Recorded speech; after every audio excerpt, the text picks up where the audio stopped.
Today on Locked On Phoenix Suns, everybody is throwing Frank Vogel under the bus, and everybody seems to be feeling good vibes. So the question is, was it all Frank Vogel all along? Let's go.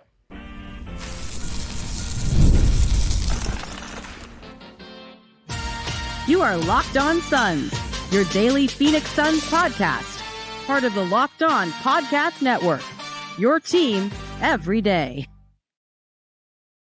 Welcome back into Locked On Suns. I'm Brendon Kleen, a staff writer at Awful Announcing and a credentialed Suns media member. Thank you for making Locked On Suns your first listen here on this Friday. Don't forget, Locked On Suns is free and available on all platforms, including YouTube. So click that follow or subscribe button and do what thousands of other Suns fans have already done. Become an everydayer and get locked on to the Phoenix Suns right here each and every day. Today's episode, guys, is brought to you by the FanDuel Sportsbook. Place your first $5 bet and get started with $200 in bonus bets guaranteed to kick off the season. Visit FanDuel.com to get started. Joining me, as always, the executive producer of The Drive on Fox Sports 910 from the wonderful West Valley. How are we feeling here on this Friday, Ben Garcia? I feel so good. Last show before we have a game. I'm Basketball. stoked.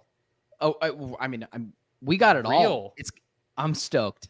It's not real, but it is basketball. It is real NBA basketball, however many minutes the actual players are on the court. You know, maybe by the time that, we're seeing Ty Washington, I agree. At that point, we're not in the world of the real anymore. Who was we'll the see one some basketball? Who was the one guy that you and I were both like, we have no idea who this dude is? Moses something? Oh, Moses Wood. Yeah. Moses Wood. That's Yeah. my guy. I'm standing. Get some him Moses all Wood preseason minutes on long. Sunday. Yeah. All right, we will preview that game.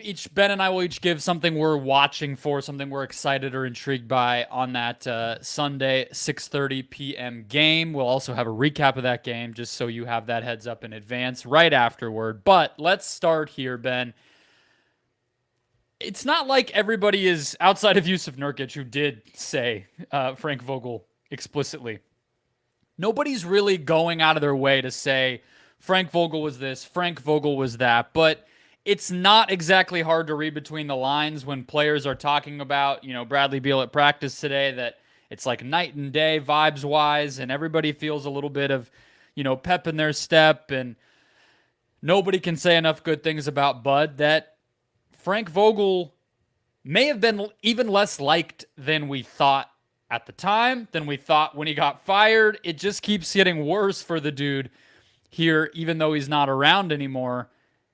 Is it that simple? Can we look back at last season and say, wow, Frank just ruined everything? No. Frank Vogel, I had sent you something. I went on Fox Sports 910 in late April when the Suns were spiraling, and we weren't sure if they were even going to make the playoffs. They might have been a play-in team. And I had said, people were often saying things like, Frank Vogel couldn't motivate them.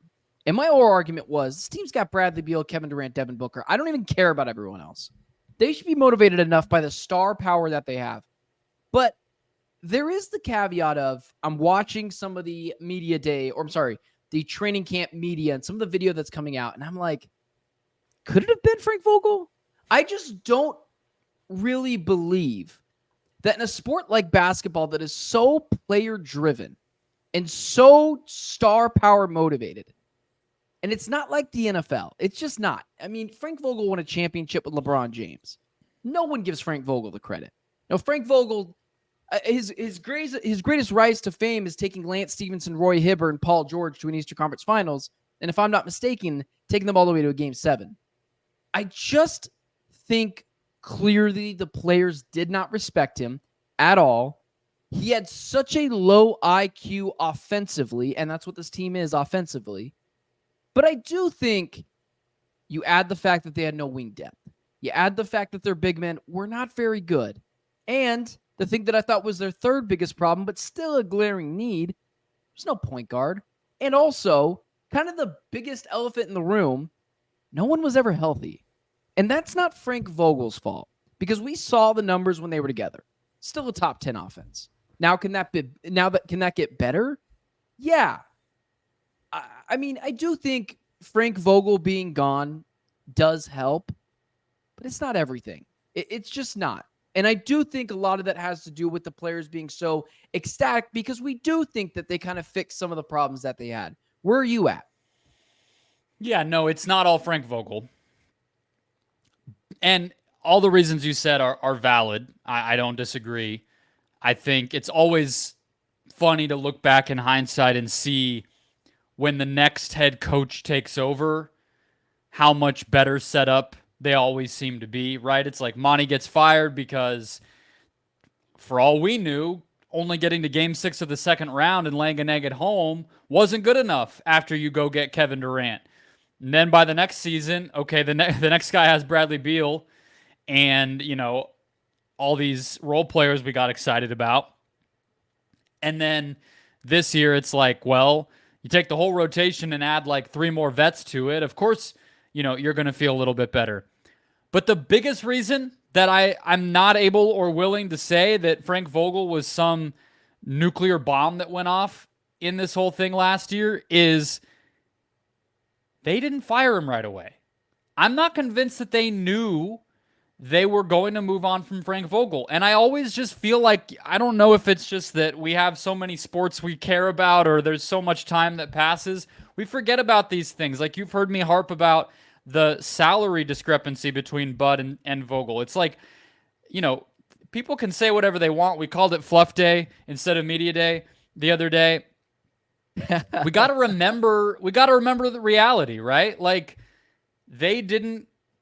it wasn't as if, that athletic piece drops right after the end of the season with all the players throwing them under the bus and everything. And like we probably should have known then that it was going to even be more and more by the time we got to camp of that type of energy.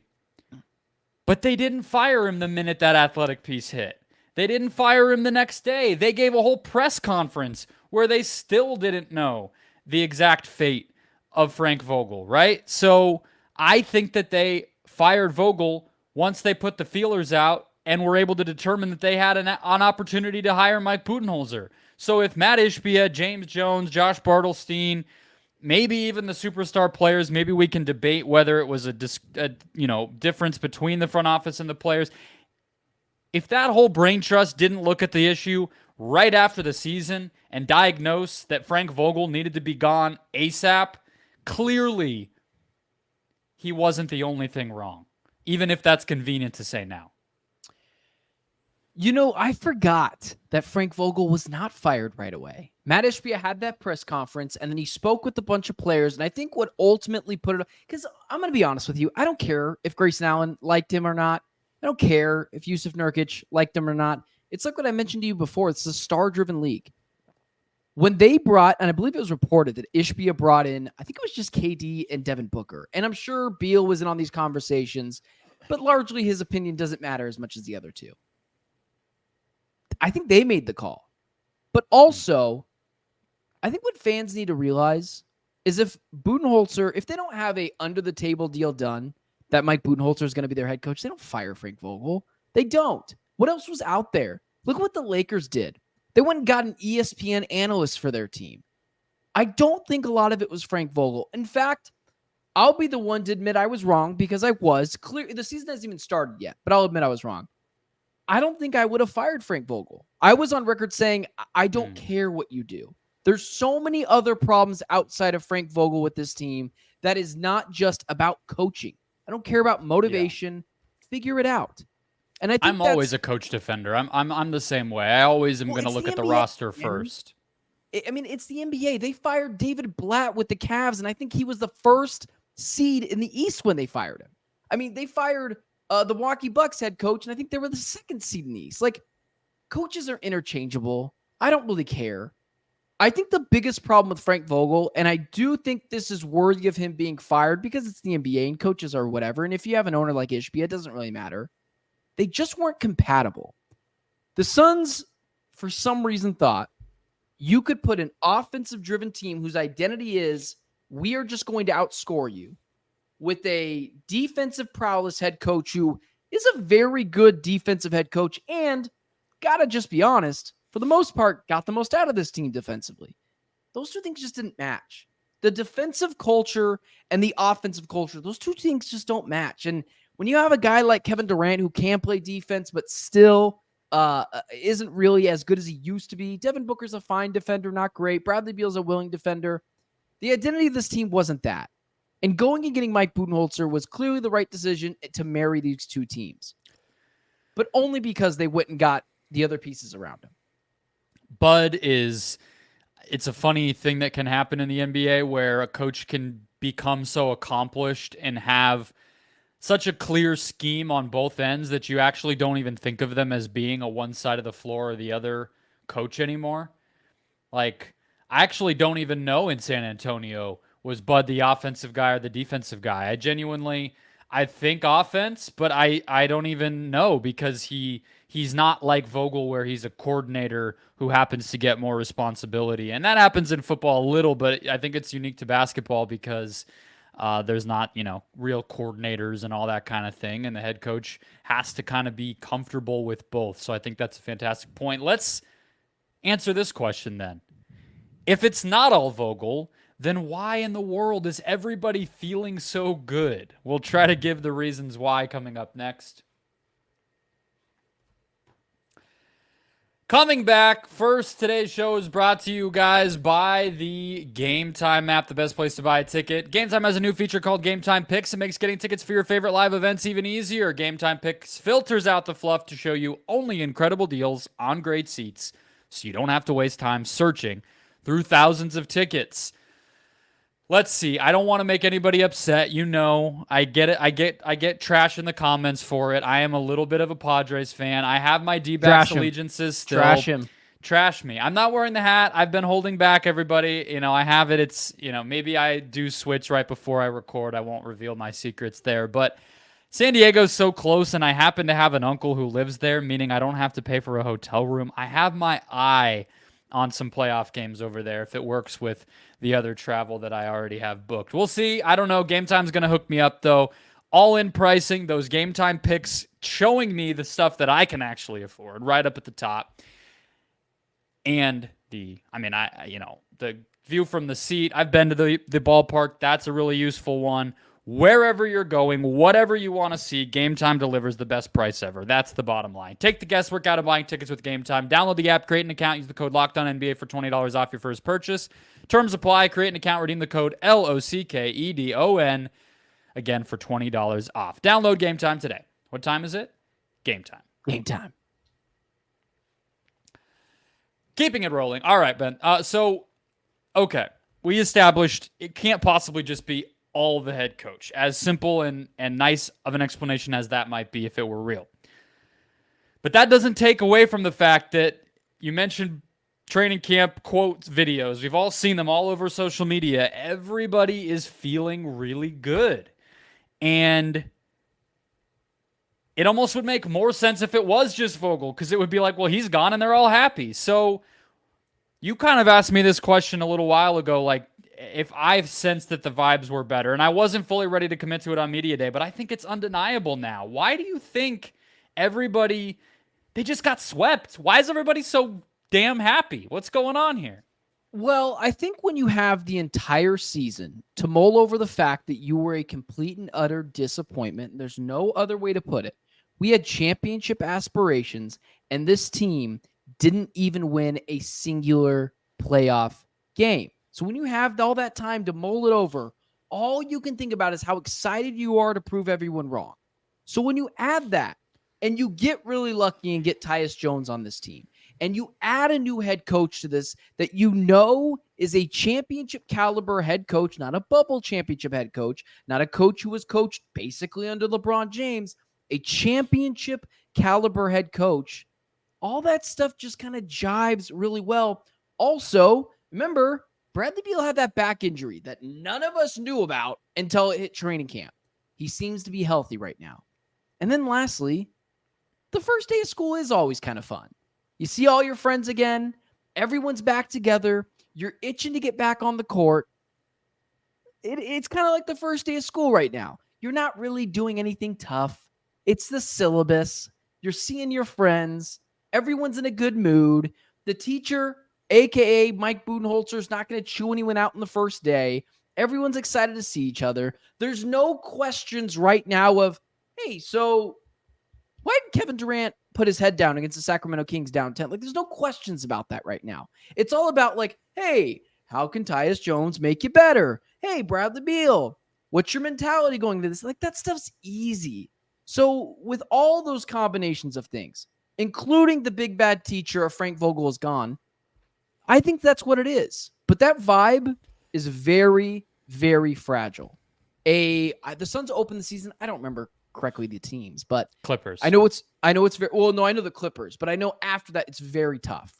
Yeah, Suns go 3-7 in that stretch. Vibes are going to come down, and those hard questions will be asked. What about you? Sure, of course. I mean, but yeah, you're right. It's first day of school, but that's true for every team every year, and we agree it's different now. So I think your point about Beal's injury is kind of where my head went as well. Not just that, but take yourself back to training camp last year, right?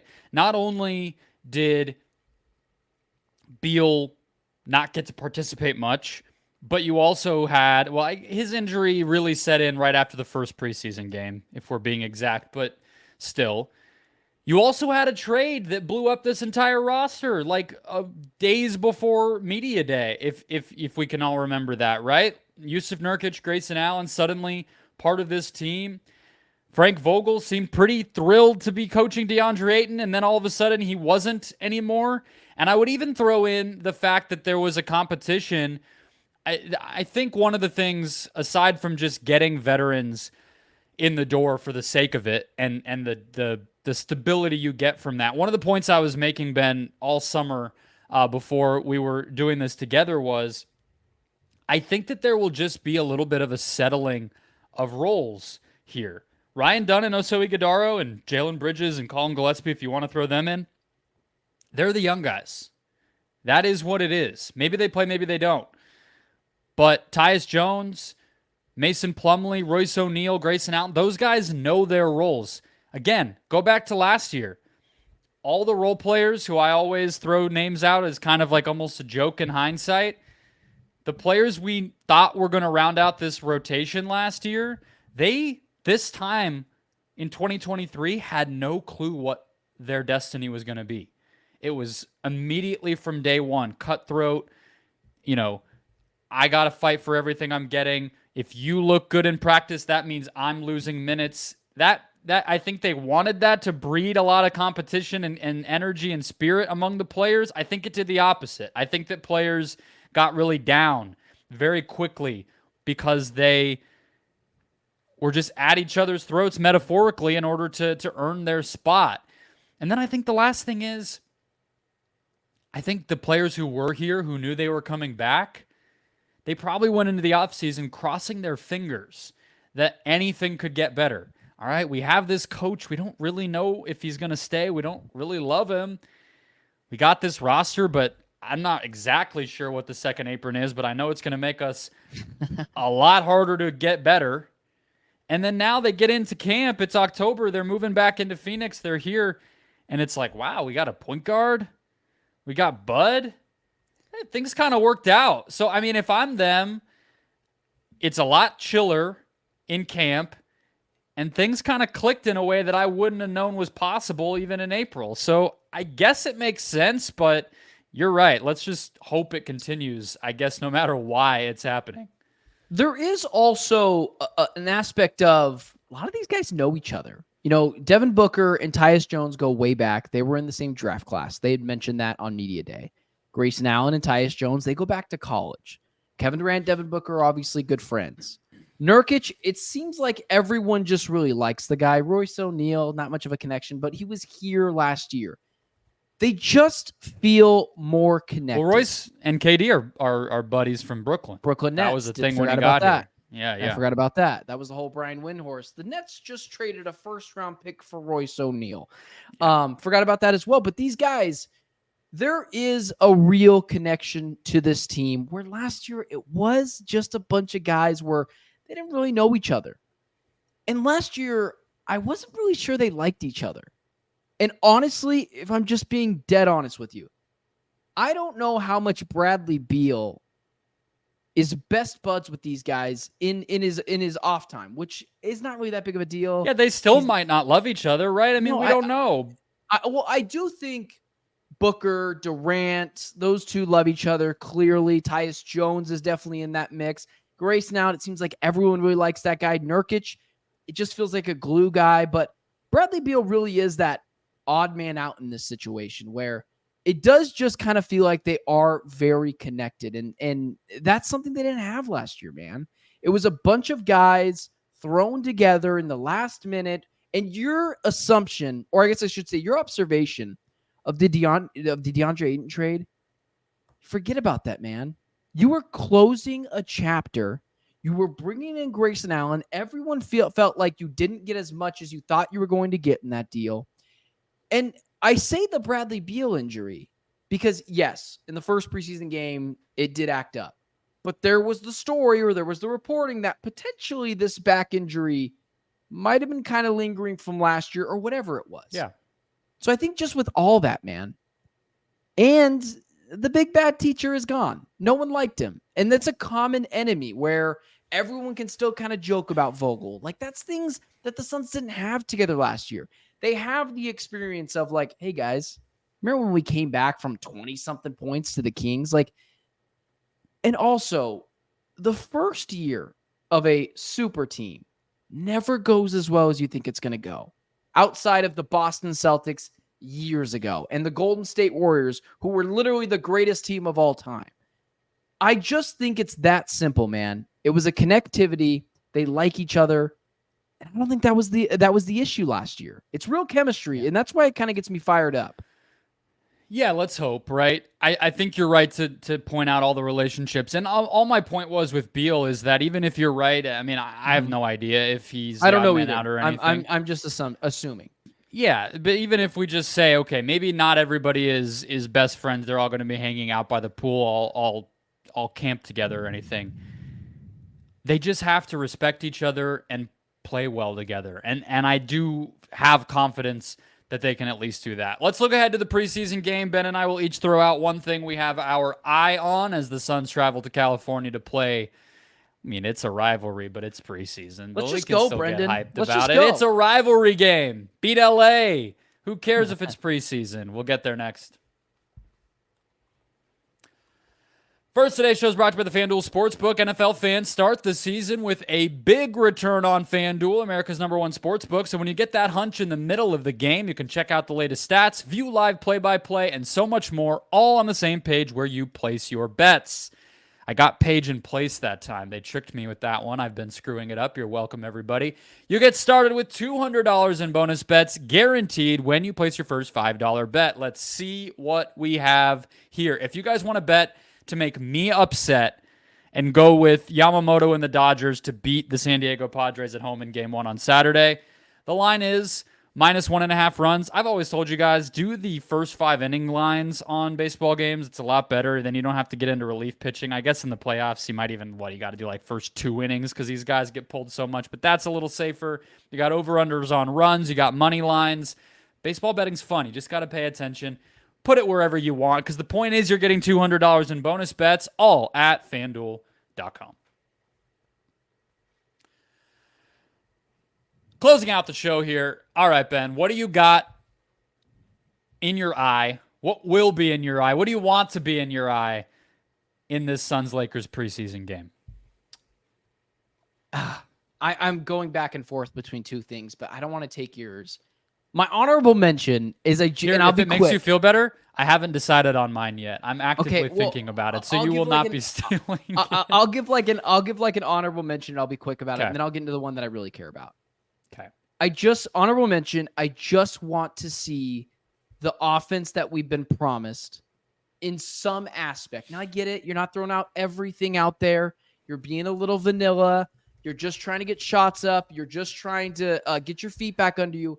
But I just want to see Donald Trump concepts of a plan.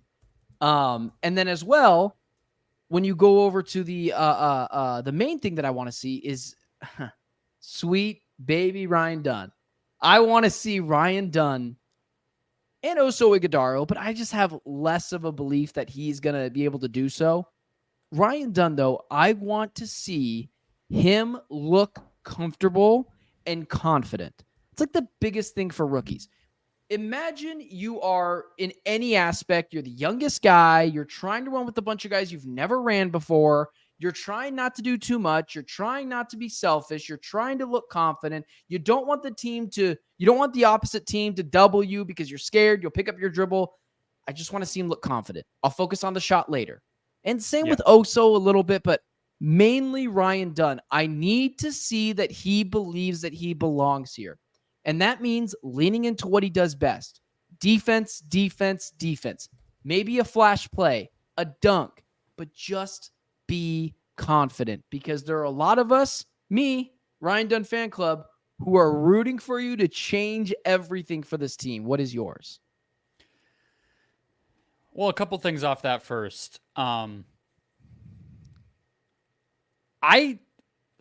Yes, I think we agree. Dunn has the better path to playing. I'm also, of course, going to be looking forward to seeing the rookies, and I would even throw Jalen Bridges in there as well. He looked very good in Summer League. I want to see if there's any chance he can actually play a role anytime soon, and I think he'll get a lot of minutes in preseason to show that. But I was thinking about this because I figured we'd talk about the rookies here. Dunn spoke, and by the way, these guys are. James Jones, we can quibble with his draft history. He knows how to draft good dudes. These both seem like good dudes, and James has done that every single time, whether you're even talking about, Jalen Smith for all I care. He was a great guy. Character. Yeah. But point is here, Oso Ighodaro is like 6 months older than Ryan Dunn. If I just throw it to you now, and we can maybe write this down or save it somewhere, we'll come back to it. Percent chance that Oso actually does beat out Mason Plumlee at some point to be the backup center. I don't think it's as crazy as we might think. It's not like we're talking about, Isaiah Hartenstein out there as like the best backup center in the NBA. It's Mason Plumlee. I mean, what do you think? Give me a number. 50-50. Really? Oh, that's but okay. But let me add this caveat. I'm not even going that high.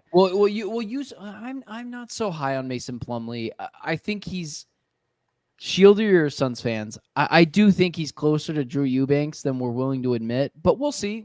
I'm open-minded. But the Oso Ighodaro thing, here's what I'm worried about. I'm saying 50-50 and it sounds optimistic. Oh, Oso is going to be awesome. No, I'm saying if Oso Ighodaro at some point takes over Mason Plumlee for the backup center position, it's probably not a good thing.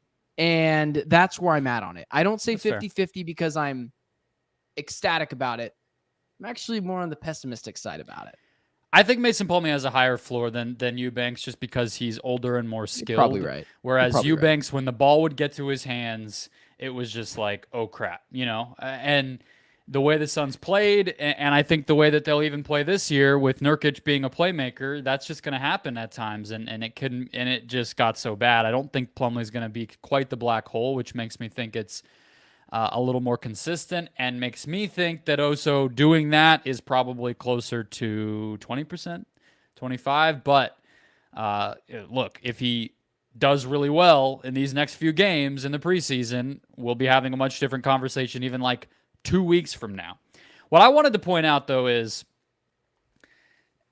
we go back to that first preseason game. The only reason I had it so vivid in my memory that Beal actually did play well in that first one before the back thing really flared up is, do you remember the first quarter of the first preseason game? The Suns scored 46 points. Do you remember how nuts we were all going? They go into Detroit and beat Monty Williams and score 46 and a quarter.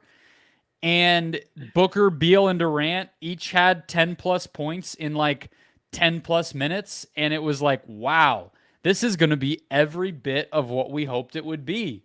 And then very quickly we realized that was not going to be the case. So because of that injury and everything else. So I kind of just want to see that again. And it's similar to what you were just saying with the offense. I just want to see them remind us of their firepower. And then I think the lesser one is just rotation-wise, if Bud does run somewhat of a real rotation, which guys are playing with who, all the sort of normal stuff you're looking for in preseason, just the groupings and the minutes and the roles and everything else. How much do you think the big three plays? Actually, no. How much do you think the starting five plays? And we know who the starting five is. Yeah, probably similar to this. I mean, I'm looking at the box score from that game. They were all between 10 and 15 minutes. I kind of think something like that. You know, there's no reason to push it. Maybe Tyus gets a little more. Stomp the Lakers. Let's just play all 48. Let's just do it. I guess the better question is, how many minutes do LeBron and AD play? 6? LeBron won't play. Put them on ice. LeBron won't play. And if LeBron doesn't... I think JJ confirmed that they're both playing, but I don't think it'll be a lot. I'm sure they'll both start, but the first time they come out in the first quarter will probably be it. Something tells me LeBron James does not need more tune-up. I am excited to see Bronny James. I am. Yeah, that's true. We will get to be like kind of front and center for that moment. The former, or I guess I should say, should have been Valley Suns. Is that our G League name? That's it. The Valley Sun. That was where Bronny James is going to be rocking the Goodwill patch on his side. What could have been? Yeah. Redick did confirm they'll play, but they're still talking through what that will look like. Last year, they both played fewer than 20 minutes in every single preseason game. So it'll be a first quarter show. You and I might be able to record in like the middle of the third or fourth quarter if we really wanted to. The people want to hear about Ty Washington and Connor Gillespie and the guy's name who I already forgot, Moses. Moses Wood. All right, that'll wrap us up. Hit follow, subscribe. Get that recap episode right in your feed Sunday night, fresh. I'm thinking of like a pizza dough that you're throwing in the air. That's going to be the podcast. That's how fresh it's going to be. You know, like the flour flying off of it and everything. That's just what the visual that came into my mind. We'll be here for you. Enjoy your Friday. We'll talk to you then.